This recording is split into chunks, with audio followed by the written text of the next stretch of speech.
Ukilinganisha mtazamo wa maisha kati ya Tanzania na Korea Kusini, je, kuna tofauti gani ambayo wewe umeiona zaidi?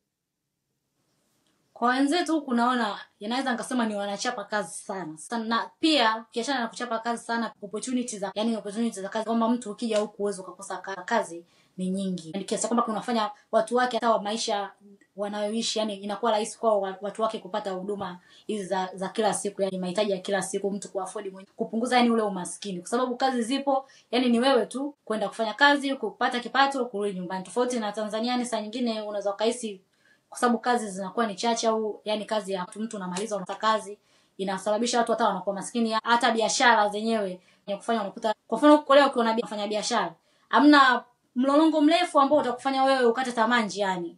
Tofauti na Tanzania, unaweza kufanya hivi, vikwazo vinakuwa vingi kiasi kwamba mlolongo unakuwa mrefu, watu wanakata tamaa njiani. Ndio hicho Tanzania.